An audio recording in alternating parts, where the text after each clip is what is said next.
Buenos días, buenas tardes, buenas noches. Soy Gustavo Burgo y estamos iniciando una entrega especial del programa Mate al Rey. Y en este caso, motivados por un hecho que ha sacudido la agenda noticiosa durante esta semana, y es la situación de Eduardo Macaya, padre del senador de la UDI, jefe de bancada, además, y presidente de este partido de extrema derecha. Eduardo Macaya fue condenado hace poco más de una semana a 6 años de presidio efectivo como responsable de a lo menos 2 abusos sexuales cometidos sobre personas menores de 14 años. Esto, por constituir presidio mayor, impone que el cumplimiento de esta pena debe hacerse de manera efectiva. Esto significa cárcel. Cuando el Tribunal Oral en lo Penal de San Fernando se pronunció sobre esto, la defensa reclamó de la Corte de Apelaciones de Rancagua la liberación de Eduardo Macaya, hecho que ocurrió la semana pasada.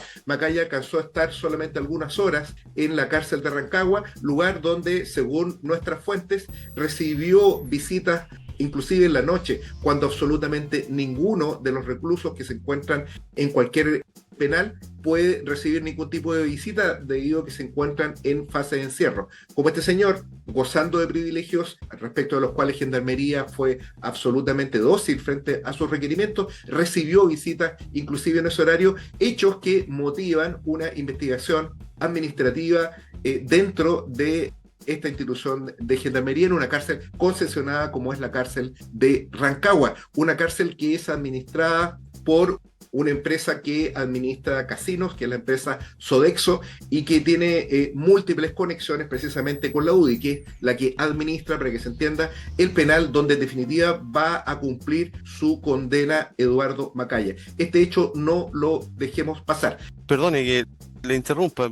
Yo recibí esta alarma De noticias, alarma de gol. de Mate al Rey. No le vamos a mostrar ahora al público este faro que aparece en la noche en el cielo. Vengo acá, pero me parece que ahora los tribunales de justicia encarcelaron al señor Macaya. ¿Qué pasa aquí? ¿Han vuelto los tribunales a ejercer justicia? ¿Se le había olvidado en las semanas anteriores? Claro, después de una semana de movilizaciones en que no solo el local de la UDI en calle Suecia, en Providencia, en Santiago, sino que también el Congreso, la sede en Santiago que tiene frente a la Corte Suprema, donde funcionó la Convención Constitucional, y la entrada del Congreso en calle Victoria, en Valparaíso, donde se ha congregado miles y miles de personas que reclaman por el trato discriminatorio del que ha sido objeto Eduardo Macaya. Estas movilizaciones ocasionaron que finalmente el Tribunal en lo penal de San Fernando, ayer conociendo en una audiencia sobre control de cautelares, determinara nuevamente y con nuevos antecedentes que acabo de referir en el sentido del trato, el trato privilegiado que recibió Macaya en la cárcel de Rancagua, lo que determinaron que sea internado definitivamente bajo régimen de prisión preventiva. Y la razón que dio el tribunal, indudablemente el peligro de fuga. El hecho de que contara con dichos privilegios en Gendarmería resultó determinante para este proceder del tribunal. Esto es la apariencia, pero ¿qué es lo que ocurrió en la práctica? Lo que estábamos comentando. Miles y miles que se fueron a manifestar en contra de los abusadores, en contra de la UDI, reclamando la cárcel para Eduardo Macaya, y como ocurrió el día de ayer, varios miles frente a la Corte Suprema reclamando la salida de su hijo Javier Macaya del Senado por actuar como cómplice en una red de protección respecto de un pedófilo, que es el caso de Eduardo Macaya. No podemos entender que, como comentábamos en Camerino, esto es porque el tribunal encontró una ley, encontró un razonamiento, o el abogado de la... Los jueces se golpearon la cabeza y dijeron, va, se nos había olvidado impartir justicia. Porque la Exactamente. verdad, licenciado, si usted analiza las razones dadas por el tribunal para ahora encarcelar a Macaya, como que no tiene ninguna lógica, porque lo van a encarcelar en el mismo lugar de donde había recibido privilegio.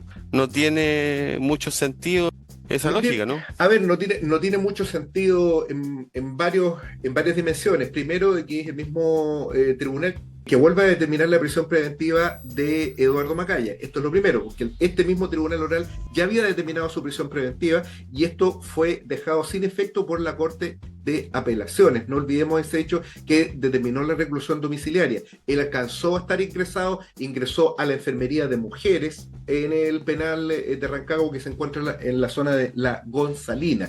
Esto es una cárcel privada, obviamente con personal de gendarmería, pero que es administrada y concesionada por la empresa Sodexo. Sergio, creo que es importante señalar de que una de las cuestiones que se han venido discutiendo desde hace bastante tiempo, no solo con lo que acaba de ocurrir con el montaje, con el escandaloso montaje en contra de los activistas y las organizaciones populares en Villa Francia, sino también en la persecución respecto de los militantes de la causa mapuche, es precisamente el carácter que tiene nuestro Poder Judicial. Estos hechos revelan dos cosas. El Poder Judicial es un poder político, no es una maquinaria técnica que opera en abstracto aplicando normas y distribuye justicia con ecuanimidad. Esto no es así, es un simple poder político.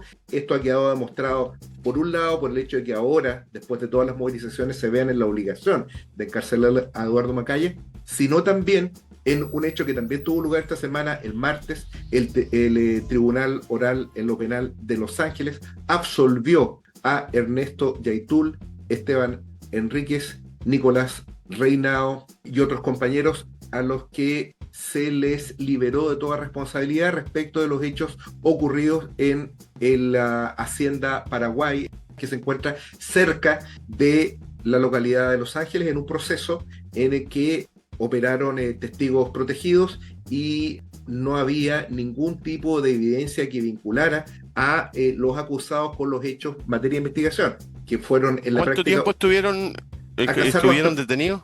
Alcanzaron a estar en prisión preventiva 2 años, por los hechos, unos hechos de los cuales resultaron quemados 2 camiones. A ellos además se les atribuyó responsabilidad como homicidas frustrados, circunstancia que no murió nadie. Aparentemente aparecieron unas balas, nunca quedó claro si esas balas fueron disparadas o no en el lugar, pero lo claro es que todo este montaje formalmente fue desestimado por el Tribunal Oral en lo Penal de O sea, Los usted me Ángeles. está diciendo que el tribunal dice que esas personas estuvieron 2 años detenidos en base a algo que no tenía pruebas. Exactamente, y me parece muy interesante la declaración del fiscal Juan Yáñez, quien indicó que esta sentencia era absolutamente inexpugnable desde el punto de vista jurídico, vale decir, el Ministerio Público se debía conformarse con eso, y que lo que había dicho el tribunal era de que efectivamente estos compañeros no tenían ninguna relación con los hechos investigados, lo que abre no solo la responsabilidad del Estado, del Ministerio Público, sino que especialmente del gobierno, que no ha dicho absolutamente nada frente a este hecho. El gobierno estuvo persiguiendo, pidiendo penas, y actuó de una manera bastante vigorosa en este juicio, reclamando la condición de terroristas de estos 4 compañeros. Sin embargo, a más de una semana, el gobierno no ha hecho ningún mea culpa, luego de que son los propios tribunales de esa institucionalidad que tanto defienden, determinó la absolución de estos 4 militantes de la CAM. En el terreno judicial estamos a puerta, entiendo yo, de una resolución en relación al caso de Yaitul, el líder de la CAM, Es vocero de la cierto, CAM. Sergio, este día lunes 29 de julio en Santiago, en el edificio de la Corte Suprema, este propio organismo, la Corte Suprema, va a emitir el pronunciamiento respecto del recurso de nulidad deducido por la defensa de Héctor Yaitul. Se va a saber, en definitiva, de si la Corte Suprema estima que ese fallo es nulo o bien desestima la causal de nulidad y deja firme la sentencia de 23 años de prisión para Héctor Yaitul. 15 años son resultado de delitos de opinión. Esto es por llamado a subvertir el orden público, lo que constituye un escándalo. ¿Este es el último recurso con el que cuenta Yaitul? Si el tribunal, la Corte Suprema, desestima el recurso de nulidad, la sentencia queda firme y efectivamente es el último recurso. Si al revés, la Corte Suprema encuentra razón para este recurso de nulidad, se iniciaría un nuevo proceso que conozca sobre estos hechos. Lo que ocurra el día lunes va a determinar si nosotros estamos en presencia de un veranito de San Juan del Poder Judicial, que en la misma semana encarcela al pedófilo Eduardo Macaya y libera a los activistas de la CAM, o bien estamos simplemente en presencia de las habituales cosas imprevisibles que ocurren en los tribunales. Si resulta acogido el recurso de nulidad respecto de de Héctor Yaitul, podríamos eventualmente constatar de que el Poder Judicial está apreciando de que la situación política en el país está cambiando. A ver, esto no es como lo dijo el ministro de Salud de Piñera, de que el virus del COVID se empieza a poner bueno. El Poder Judicial lo que puede estar captando es que hay un reanimamiento de la actividad de protesta, de la lucha y de la movilización popular. La semana que acaba de pasar también hemos observado cuestiones muy importantes. Hubo una movilización que cortó la Alameda de una organización de manipuladoras de alimentos. Ha habido un recrudecimiento de la movilización de los secundarios y distintos sectores han salido de la Junaev, también marcharon por miles frente a la moneda y además creo que es lo más destacado es el carácter de clase que tuvieron las movilizaciones reclamando el encarcelamiento de Eduardo Macaya, porque en las mujeres principalmente y sobre todo secundarias, lo que le gritaban a la policía era precisamente de que ellos estaban defendiendo a los pedófilos que abusaban de sus propias hijas.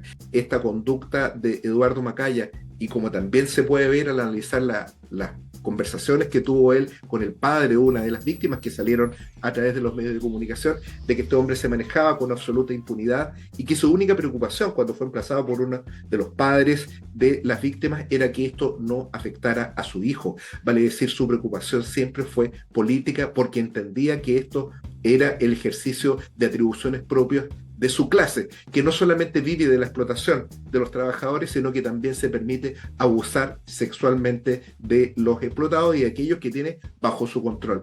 Los tribunales son una expresión del poder político, actúan marcadamente respondiendo a intereses de clase y en ese sentido la intervención de los abogados e inclusive el tipo de conocimiento que tengan los mismos jueces son factores secundarios. Quienes se escudan en decir que esto es algo que solamente corresponde a los tribunales y que son cosas exclusivamente técnicas y que no tienen ninguna relevancia las personas que intervengan, si vemos el caso de Yaitul en un plano totalmente distinto, la situación de Jadwe y de tantos otros políticos que han pasado desfilado por los tribunales, podemos ver que siempre e invariablemente la conducta de los tribunales obedece a un criterio político y a un criterio de clase. Lo que nosotros vemos constantemente, esto es la historia de Chile, es que los tribunales son solamente una herramienta que a lo más resuelve conflictos entre dos personas del mismo nivel social, pero cuando se enfrentan personas de diferente nivel social, impajaritablemente el tribunal termina favoreciendo a quien tiene más poder y quien tiene más dinero. No quiero echarle a perder la esperanza a la gente, pero yo me recuerdo que al comenzar la llamada democracia en Chile, hubo un gran revuelo porque se había encarcelado a Álvaro Corbalán de la CNI. Y la gente estaba muy feliz porque eran estos los nuevos signos de que había una democracia. Tiempo después se descubrió a Corbalán visitando los centros comerciales, centrado todo en un nuevo escándalo del Poder Judicial. Yo creo que Macaya puede que le hayan dicho, mire Macaya, ¿sabe qué? Es insostenible que nosotros sigamos teniéndolo a usted en la casa, así que lo vamos a guardar un mes acá adentro, pero no se preocupe, más adelante vamos a arreglar, porque yo creo que en Chile, licenciado, yo creo que usted lo sabe mejor que yo, la justicia jamás ha fallado sin mirar el bolsillo de quien es el objeto de esas medidas. En efecto, la circunstancia de que exista Puntapeuco con algunos centenares de genocidas tras las rejas, purgando condenas en el caso de Krasnov, en el caso de Manuel Contreras y otros destacados represores, es el resultado directo de la lucha popular.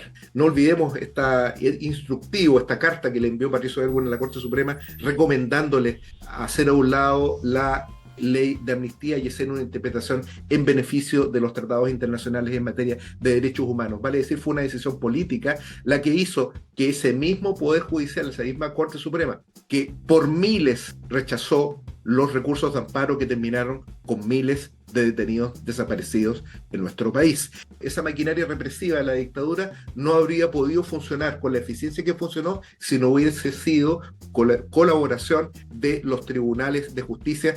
Cuando los que nos están escuchando vean que alguien está diciendo que un órgano actúa con criterio técnico, lo que uno debe leer para hacer un poco el VAR, ¿no?, de análisis político, es que ese criterio es el criterio de la burguesía y de los poderosos. Eso es lo que se llama técnico. Y ese criterio técnico no existe en el funcionamiento de los tribunales. La justicia, la única forma de que pueda ser llamada como tal es que sea ejercida por el pueblo a través de sus propios órganos, y eso sí, con un carácter democrático, podría eventualmente comenzar a responder a los intereses de la gran mayoría.